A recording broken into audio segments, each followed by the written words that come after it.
Hi, my name's Odellin. They didn't just leave my name off the funeral program, they left me out of my own father's legacy, then used my signature to steal everything I built. My sister smiled on stage, called herself the founder's only legacy, while I sat in the shadows, watching a tribute I wrote, narrated in her voice, under her name. But what they didn't know is I never stopped watching. And what I uncovered? It's the kind of truth that doesn't scream, it echoes. Ever been erased by your own family while they clapped for the person who did it? Before we dive in, what's the worst betrayal your own family ever made you swallow? Let me know below. And get ready, because this family drama doesn't end the way they thought it would. I parked 3 blocks away from the memorial center. Not because I had to, but because I needed the walk. Needed the time. The sky was cloudy, thick, colorless clouds that felt just right for the occasion. Spring hadn't broken through yet in San Mateo. There were no blooms, just that familiar stillness in the air that made everything feel paused. As I approached the tall glass doors, I saw their names printed on the welcome board outside. Thomas Kavanaugh, a life remembered, followed by a list of hosts, Seraphine Kavanaugh and family. That was it. No Odellin, no second daughter, not even a generic survived by 2 daughters. Inside, the lighting was warm, but the smiles were colder. The first person I made eye contact with looked at me the way you'd glance at someone from high school whose name you forgot. She gave a tight-lipped smile and looked back down at her phone. A sharply dressed young woman holding a clipboard approached. "Hi, do you need help finding your seat?" she asked. "I think I'm in the family section," I replied, as neutrally as I could. She looked me up and down, then scanned the printed list. I see Kavanaugh party is rows 1 through 3, but..." She hesitated. "You're not on this list." I didn't flinch. "It's fine, just show me to an open seat." She nodded quickly, gestured to an usher, and I was led to a side row by the aisle, close enough to see the stage, but far enough that I could pretend I was just a colleague from the firm. A small, silver reserved sign had been placed on one of the seats in front of me. The usher hesitated for a second, glanced behind him, then silently removed it. As he walked off, someone else slid into the chair. I didn't need a label to tell me where I stood. That seat had said it all. The ceremony began with soft music and a slideshow, pictures of my father fishing, golfing, shaking hands with mayors and tech founders. Not a single photo of him teaching me how to check tire pressure when I got my first car. No candid of the 2 of us eating shrimp tacos at the gas station off Highway 92. Just the legacy shots, the curated public image. Then came Seraphine. She walked to the podium in a black dress tailored like armor. Her voice rang out crisp, collected. "My father believed in work, in vision, in legacy, and today as the CEO of the company he built, I promise you that vision will continue." Not once did she mention my name. She thanked the family, our supportive team, our investors who stood by us. She called Dad her compass, called the company their shared mission. The crowd clapped like they'd just watched a TED Talk. I sat still, my hands folded tightly in my lap. One guest, an old friend of Dad's from the construction days, glanced over with furrowed brows. He must have remembered. He must have known I was the other daughter. He looked away. After the final hymn, I slipped toward the reception area. Not many people stopped me. A few gave polite nods.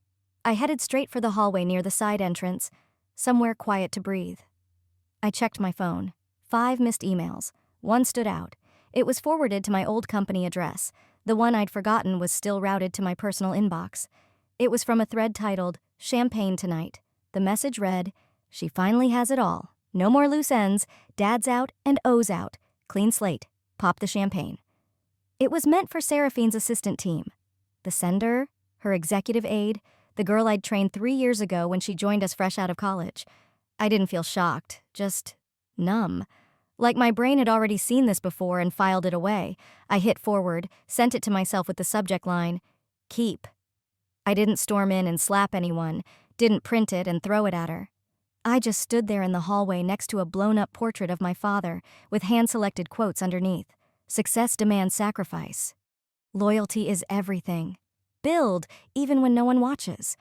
None of those words were mine. None of them were his either, not the real him, just curated lines for display. A kid ran past, chasing a balloon.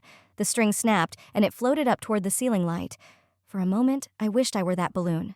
Just rising, out, gone. Instead, I whispered, barely audible to myself, "They didn't just bury him today. They buried me too." The inheritance announcement came less than a week after the funeral, and it felt more like a boardroom debrief than a moment of closure. I arrived at the company's San Mateo headquarters early, choosing the back stairwell over the glass elevator. It was quiet. Too quiet. The kind of silence that follows when everyone's already decided where you stand, and it's nowhere near the center. The meeting room was the same one we used for major quarterly reviews. Polished walnut table, water pitchers, a monitor off to the side looping a slideshow of Dad's highlights. I was directed to a seat at the far end, not beside Seraphine, not beside our legal counsel, Cassian Wolf, just at the edge. I didn't see my name on any folder. Cassian stood, cleared his throat, and began reading from the document in front of him. Per the wishes of Thomas Kavanaugh, and under the authority of the revised will filed on record 6 months prior. 6 months. The following allocations are to be made. The primary equity holdings, liquid accounts, and voting control of Kavanaugh Development Group shall transfer to Seraphine Kavanaugh, including all subsidiaries and media rights. I watched Seraphine lean back, hands clasped neatly in her lap. She nodded slowly, like she was receiving a Lifetime Achievement Award. Cassian continued. Odellin Kavanaugh shall receive a framed portrait in memory of Thomas, a personalized letter, and a one-time honorarium of $50,000. My ears didn't ring. My stomach didn't drop. I just blinked, once. Then came applause. Not from everyone, but enough. Some of the board members clapped like they'd just witnessed something noble. Seraphine stood and offered brief hugs to the staff closest to her, whispering things like, "Dad would have wanted this," and "Let's keep the legacy clean." I didn't move. After everyone filtered out, Cassian lingered. "Odellin," he said, almost whispering. "Do you have a moment?" I followed him to a private side office. He closed the door. "I want you to see something," he said, pulling out a document and sliding it across the desk toward me. It was familiar. My signature was at the bottom, dated 3 years ago. I scanned the header. Limited POA transfer for internal reallocation, KDG Holdings LLC. "I remember this," I said quietly. Seraphine said it was just to cover some legal gaps while she handled the Texark merger. Temporary. Cassian nodded, jaw tight. It should have been temporary, but the document wasn't time-bound, and recently, it was updated with an addendum that made it permanent. I looked up. "Who added that?" He hesitated.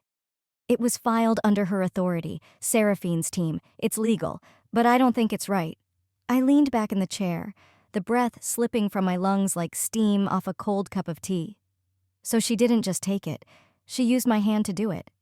Cassian didn't answer. He didn't have to. Outside, the sky was turning, sunlight casting long sideways shadows down the building's glass walls. I stepped out into the hallway, still holding the paper. The frame of Dad and me had been left for me on the receptionist's counter, smiling at a beach I could no longer name, his arm around me, my eyes still hopeful. I walked it out to my car, laid it face down in the back seat. Inside the car, I opened my phone and took a screenshot of the document's updated filing. I created a new folder and named it Truth, Not Tears. That name wasn't just for files. It was a promise. I wasn't going to cry in parking lots anymore. I wasn't going to argue in rooms already scripted against me. And I wasn't going to let Seraphine play God with my name. As I fastened my seatbelt, a memory hit. Tea on the patio, 3 years ago. Her pouring from the glass pot, handing me a pen with a smile that now felt carved from ice. "Sign this," she'd said. "You trust me, right?" Yes, I had. That would never happen again. The silence after betrayal is never empty. It hums. It circles around you. And as I sat in the passenger seat next to my mother, being driven to a gala held in my father's honor, I could feel that hum rising in my chest. 2 weeks had passed since the will was read. 2 weeks since I saw my signature weaponized against me. Now I was walking into an event celebrating legacy, one I'd helped build but was no longer part of. We pulled up to the venue in San Francisco's Marina District. Glass facade, silver lettering, a carpet rolled out more for optics than reverence. My invitation had come not from the company but from a former colleague, the kind who still had the decency to say, "You should be there." Inside, the space gleamed with nostalgia. Enlarged photos of construction milestones lined the entryway. A glass sculpture spiraled upward in the center of the room, etched with the words, "Legacy through innovation."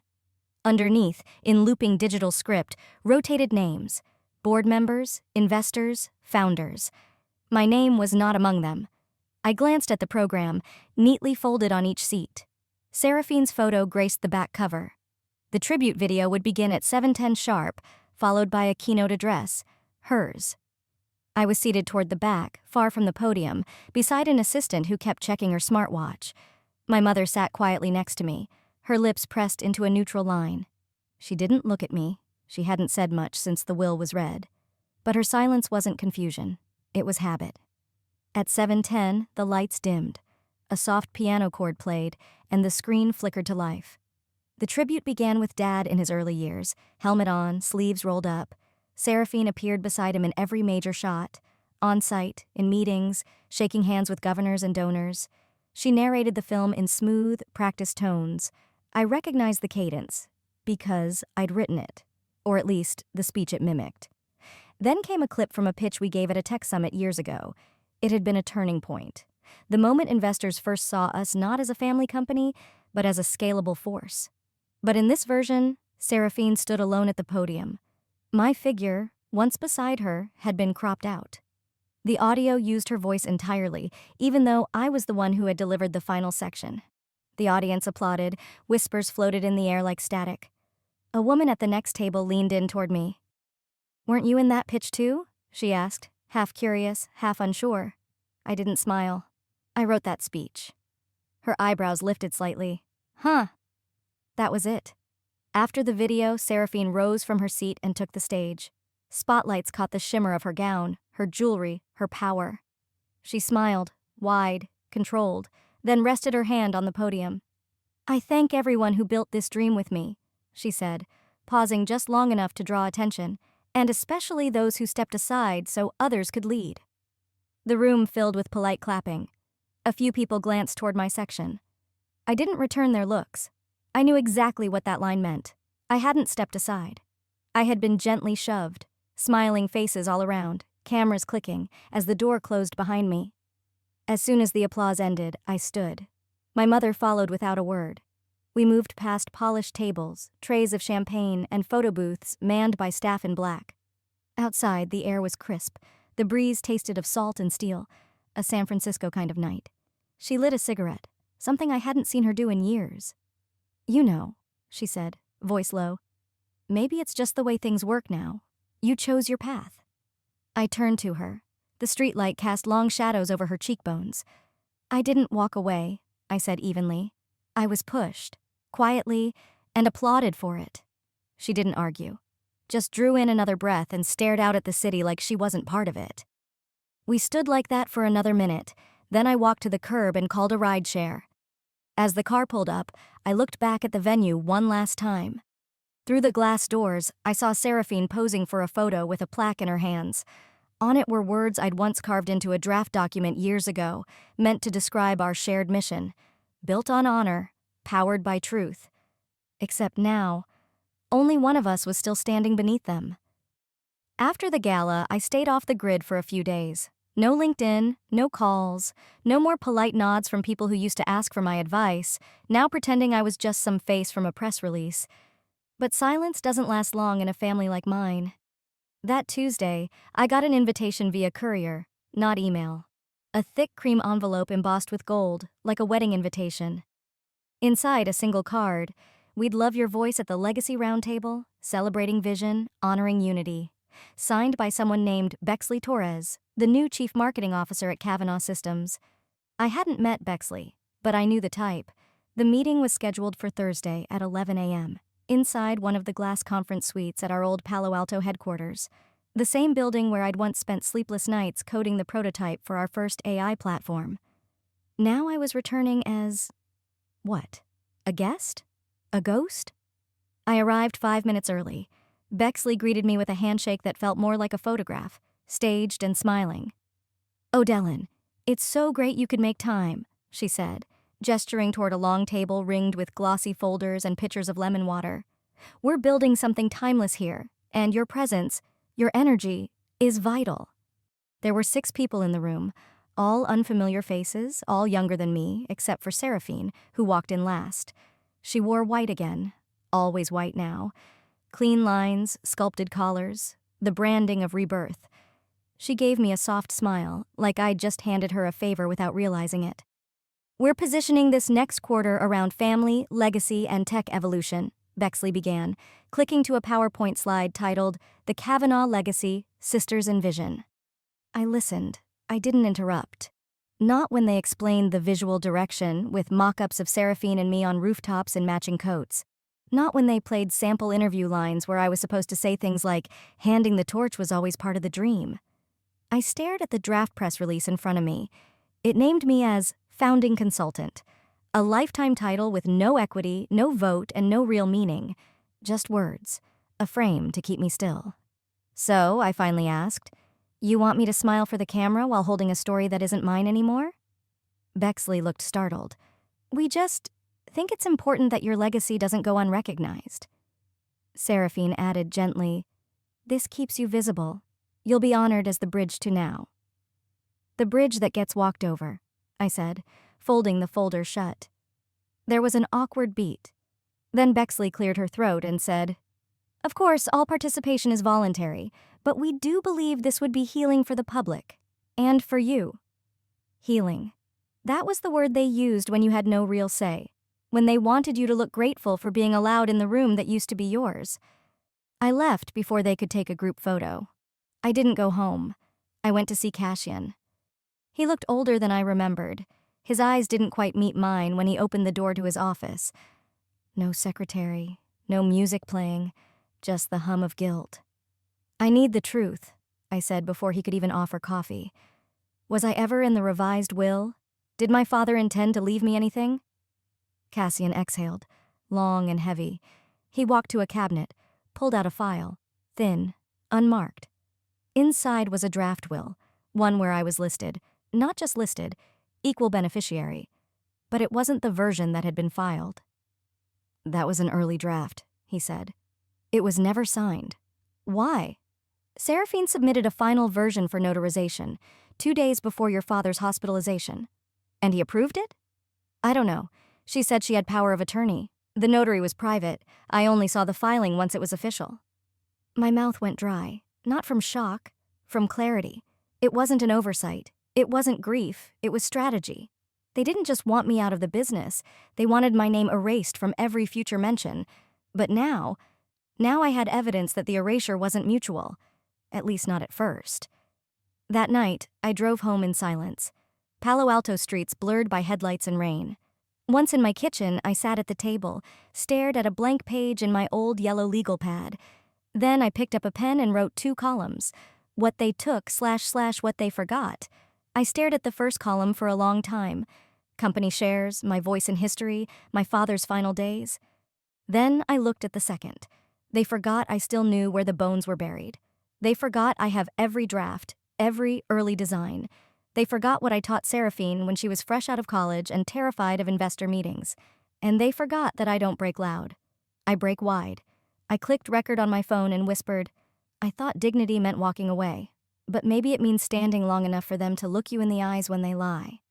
Then I clicked save and named the file, Not a Ghost. The cottage was quiet, too quiet. Even the wind outside seemed hesitant, as if it didn't want to interrupt whatever was unraveling inside me. I hadn't slept, not really, just drifted in and out of uneasy memories. So when my phone buzzed at 3:47 a.m., I was already half awake. No subject line, no sender. Just an attachment titled dad_final_draft_3.pdf. My first instinct was suspicion. Scam? A cruel prank? But my thumb tapped the screen anyway. The file opened slowly, the glow of the document casting a bluish light across my blankets. It wasn't a prank. It was scanned, uneven, as if someone had rushed to capture it. My father's handwriting in blue ink sprawled across the margins. A line was circled at the bottom. Odalyn will take care of it the right way. My heart stopped moving, for just a breath. The document listed equal shares of the company to both me and Seraphine. It included a charitable trust I'd once encouraged him to establish, and it was dated exactly 30 days before his hospitalization. He had changed the will. He had trusted me.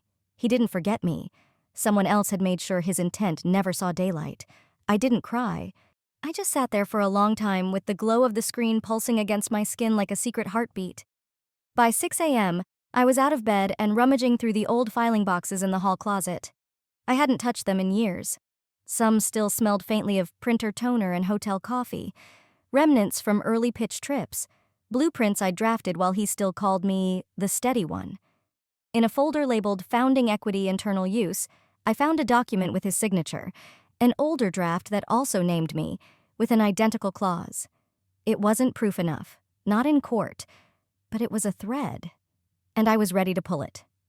By 7:30, I was sitting at the kitchen table in a sweater too big and socks mismatched, staring at the note I'd scribbled the night before.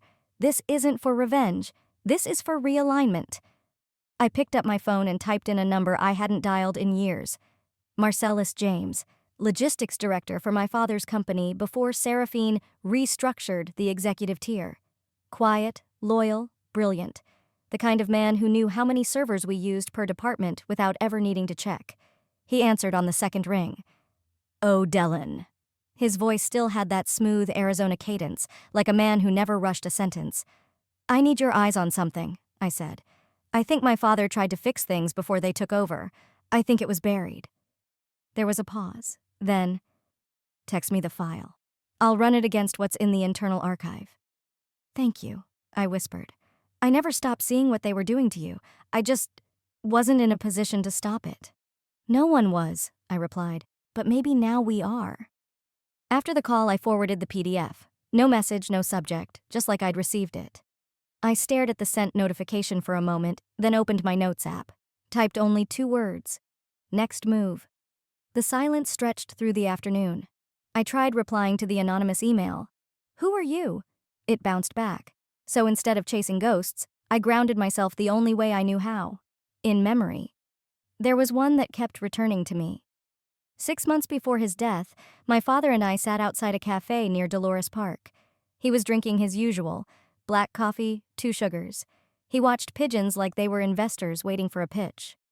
"Your sister," he'd said after a while, "has fire." I braced myself for the usual comparison. "But you," he continued, "have your mother's calm. That's why I know you'll outlast all this noise." It hadn't sounded like a goodbye then, but now I hear it differently. He wasn't blind. He saw Seraphine's ambition, and he saw my patience. He just never realized she'd weaponize it. That night, I sat on the edge of my bed and opened a fresh page in my yellow notepad. At the top, I wrote, "What he saw / what they hid." And beneath it, my first bullet point. His trust wasn't loud, but it was real. This wasn't about lawsuits or revenge speeches. It was about restoring something that wasn't for sale. Truth. I didn't know who had sent me the will, but someone wanted the truth out. And if no one else had the courage to pull the curtain back, I would. Because they didn't just bury the will, they buried the version of me that had a voice. Not anymore. The air inside the storage unit smelled like cardboard and damp concrete. My boots echoed against the floor as I followed Marcellus through a narrow aisle of metal shelves, past rows of unlabeled boxes and dust-covered binders. He hadn't said much since picking me up that morning, just that we'd be meeting somewhere Seraphine's crew would never bother to look. The location was a forgotten records facility the company once used before its rebranding. Now it sat locked behind a dented roll-up gate and a keypad only Marcellus still remembered. He stopped in front of a rust-colored filing cabinet. "This one." I helped him pull it open.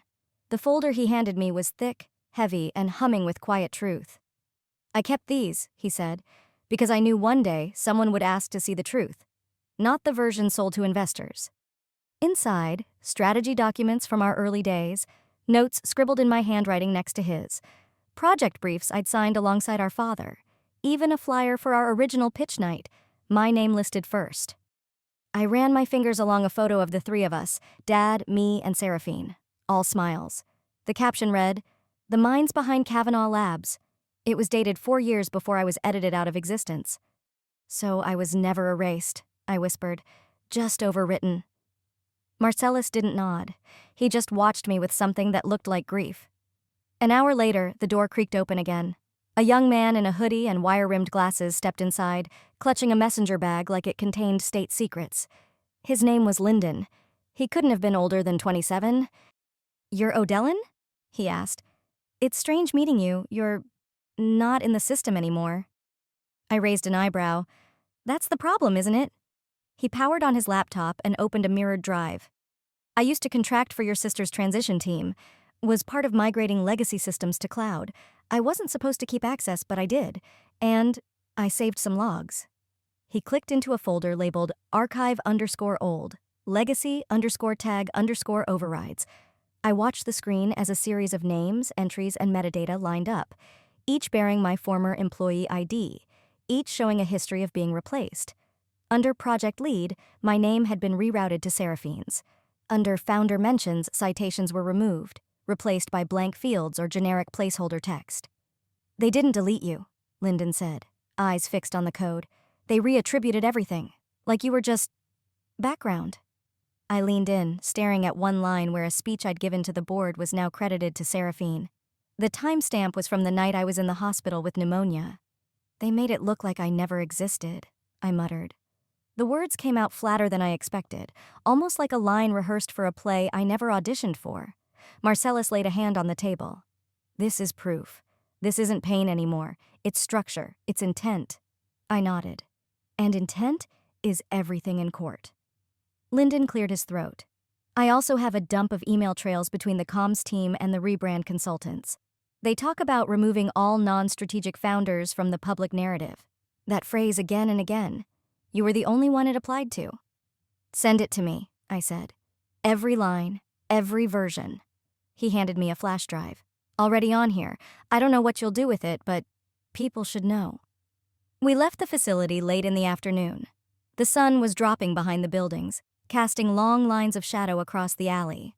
Back home, I laid everything on the dining table. Legal pads, printed memos, a few printed email screenshots from Lyndon's logs. And then, I hit record. My phone's camera caught me straight on. No filters, no script. "To the board," I began, "and to anyone who ever wonders why I disappeared. I didn't. I was moved. Quietly, deliberately, and with polish." I showed the pages one by one. Dated memos, my own handwritten notes, video clips with matching timestamps. I didn't raise my voice. I didn't make threats. I let the evidence speak louder than any outrage ever could. That night, I emailed Cash and Wolf. The subject line was simple. Preliminary briefing attached. Please advise. The body. Let's not move in anger. Let's move with clarity. Then I wrote in my notepad. They took my name off the wall. Now I'll carve it into the foundation. By the time I stepped into the San Mateo boardroom, the clatter of coffee cups and soft chatter fell dead silent. Heads turned. Some lips parted. I didn't need to raise a hand. My presence alone cut through the artificial calm like a razor. I hadn't walked into that room in over 4 years. The assistant at the reception table glanced between me and her tablet, then froze. My name wasn't listed. Not on the roster, not on the printed packets by the chairs, not even in the digital guest registry. That was expected. I carried nothing but my phone and a single sealed envelope in my left hand. No bag, no assistant trailing behind me, no laptop. Just me. And what they all pretended never existed. There was one empty chair left along the side of the glass table. It wasn't next to Seraphine. It wasn't even near the head, but it was there. I nodded at it without sitting down. That chair would stay empty for now. Not because I didn't have a place, but because I chose not to take the one they offered me. Seraphine, standing at the head of the table, adjusted her blazer and cleared her throat. "Thank you all for joining today's quarterly brand review. I'd like to begin by recentering our mission, legacy through innovation, and honoring the values our father instilled in this company." Not our father. Her voice made it sound like he was hers alone. Her presentation began, slides, metrics, staged photos, the usual show. Then, midway through her second bullet point, I stepped forward. I didn't interrupt. I didn't raise my voice. I simply placed the envelope on the table, sliding it across the polished surface until it stopped in front of the general counsel. "I believe this belongs here," I said, "since we're discussing legacy." She faltered. The envelope was unassuming, manila sealed in red wax. But inside, it held everything she'd spent years trying to bury. The original version of our father's will. Dated, signed, with handwritten notes, including the line, "O'Dellin will take care of it the right way." Metadata logs proving digital tampering. Letters from Marcellus, who had overseen internal company strategy since year one, verifying project ownership and board participation. A sworn statement from Lyndon detailing the back-end purges and email chains that discussed erasing me from the public narrative. And one last thing, an email from my father to Cash and Wolf, timestamped just 12 days before his hospitalization. In it, my father wrote, "I've asked Seraphine to hold the edits until I return from my appointment. O'Dellin and I need one more meeting. I owe her that." Seraphine stared at the envelope like it was leaking acid. "I'm not here to reclaim what's been stolen," I continued, voice calm. "I'm here to correct what's been rewritten." Then, behind her, the projector screen lit up. The IT tech, the same kid who'd once been told to purge me, cued the video file I'd scheduled for this exact moment. It wasn't a speech, it was a record. Footage of early pitch meetings, time-stamped documents with my signature. A voiceover, my voice, narrating the phases of our launch, our setbacks, our small victories. My father shaking my hand after the very first investor close. And finally, the part that made several in the room freeze. A boardroom photo, dated 7 years back. Me seated between Seraphine and our father, all of us smiling. "You erased a daughter," my voice said in the recording, "but you can't erase a foundation." When the screen faded to black, the room remained frozen. Not a single cough, not a flick of paper. One of the older board members leaned slightly forward and looked directly at Seraphine. "Is this true?" She didn't answer. Her jaw clenched, her eyes locked on me, unreadable. But her knuckles turned white as they gripped the edge of the table. "I'm not here to disrupt," I said. "I won't speak again today, but I expect each of you to review what I've submitted, quietly, thoroughly, honestly." I gathered nothing. I had nothing to gather. I nodded once to the legal team, then turned and walked out, leaving behind a silence so thick I could feel it clinging to my back like fog. Outside, the wind hit me harder than expected. But I wasn't cold. The hearing was held in one of the company's arbitration rooms, a sleek soundproof space designed less for truth and more for damage control. Glass walls blurred with privacy film. Leather chairs sat in a circle that somehow made judgment feel collaborative, but nothing about today was gentle. I arrived a few minutes early, enough to register who was already there. Board members dressed in charcoal and navy, their eyes darting between one another, and Seraphine, already seated, chin lifted, voice low as she briefed her attorney. She didn't look at me. She didn't have to.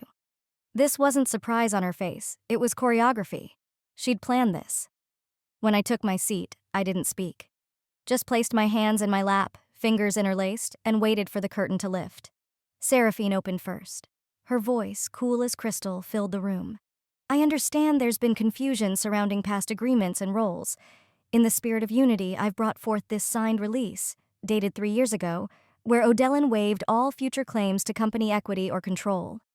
She slid the paper forward like it was a gift. The board murmured. One member leaned forward, scanning it. Another pulled out their reading glasses. And for a moment, it felt like she had won again. I let her words settle into the walls, into their ears, before I moved. "Where's the original?" Silence. Then Cassian Wolf cleared his throat. Deliberately, he opened his briefcase and removed a leather folder. Inside, a document in older paper stock, creased once down the middle. "This," Cassian said, placing it between the copies, "is the full, original version of the agreement." He paused. "It contains a clause, a reversal clause, inserted by O'Dellin and her father." The boardroom shifted. Postures stiffened. A few chairs creaked as backs straightened. Seraphine's lawyer leaned in, already objecting, but Cassian continued. "If tampering with any foundational company asset was proven at any point, the agreement would be voided, immediately and irrevocably." Seraphine's eyes flared just for a moment. She masked it with a smile that didn't reach her mouth. "That clause was never activated, because there was no tampering." I leaned forward. "Until you changed timestamps, deleted my name, redirected authorship logs to yourself, called my work your legacy." Cassian looked at the board, then at Seraphine. It's activated now. Her face cracked, not in rage, but in quiet understanding. She knew. A beat passed, then another. Her attorney whispered something that didn't matter. Seraphine didn't blink. The meeting ended with no yelling, no slam of fists, just resignation. The board recessed in stunned quiet, but outside, the reckoning had already begun. By the time I walked down to the press lounge 2 floors below, the company's PR statement was already live. Seraphine Kavanaugh has stepped down to pursue independent ventures. The line was padded with praise and neutrality. No apologies, just absence.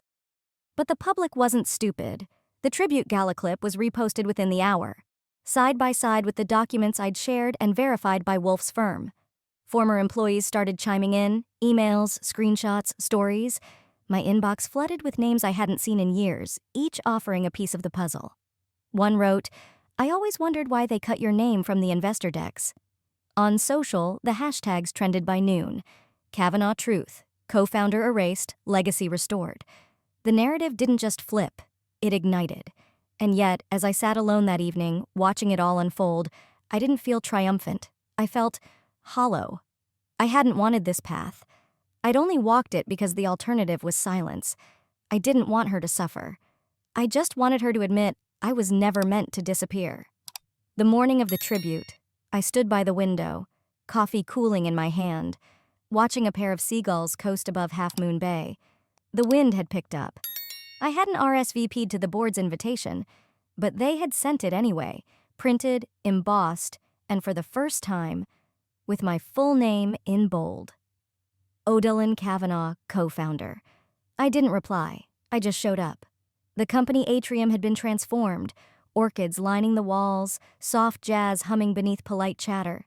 This wasn't just a tribute, it was a soft rebranding. After everything, they still wanted the illusion of continuity. Familiar faces greeted me with nods, some with shame, others with relief, but none dared say the words they should have said years ago. A young woman with a headset led me to my assigned seat. It wasn't on stage, it wasn't near the board. It was 2 rows back, just enough distance to remind me the spotlight was optional, and that day, I didn't want it. But on stage, just beside the podium, sat a single chair, empty. A gold nameplate read, Odalyn Kavanaugh. I let the corner of my mouth curve slightly. It was a gesture I knew they didn't understand. They thought it was grace. It was clarity. The ceremony began. There were speeches. Safer, shorter than usual. No one wanted to misspeak. The new CEO, one of the younger board members, talked about legacy, stewardship, and returning to roots. Words carefully chosen, scrubbed of guilt, but trying. Then came the intern. She stepped onto the stage, nervous, holding a folded piece of paper. She couldn't have been more than 22. Her voice trembled as she read, "Before I joined this company, I studied the pitch decks from its early years, the ones with margins still hand-marked, the ones signed, not stamped. And I saw the name O, Kavanaugh, on every project I admired. I didn't know her then. I do now. I'm here because a woman named Odalyn created a blueprint that people like me now get to build on." I felt my mother's hand brush mine. She leaned in and said softly, "You were never invisible. They just closed their eyes." And I breathed in. After the applause, I didn't go up for a photo. I didn't wave. I simply stood, met the eyes of those who looked my way, and nodded once. That evening, I hosted a small dinner. Just a few people. Lyndon, Marcellus, my old mentor from the early product years. We didn't talk about lawsuits or boardrooms. We shared stories, laughed over memories no one else remembered. At one point, Marcellus handed me a small leather-bound notebook. It was your father's. He kept it in his desk drawer, said it was for things that didn't need to be filed, just remembered. Inside, on the first page, in his slanted, all-cap handwriting, "You were always the anchor. You never needed the spotlight." I closed the book slowly. Later, after everyone had gone and the dishes had been washed, I stood by the sliding doors and looked out toward the water. The wind had calmed. The tide was pulling out. Some chairs, I realized, were never meant to be filled. Some were meant to be left empty, as a reminder. Some stories don't end with applause. They end with a quiet reclaiming of truth. Odalyn didn't fight to be seen. She chose to stand tall where they once tried to erase her. Have you ever felt written out of your own family's story, like the seat you once held was never yours to begin with? If this family drama moved you, don't forget to like, comment, and subscribe for more stories that speak where silence once lived.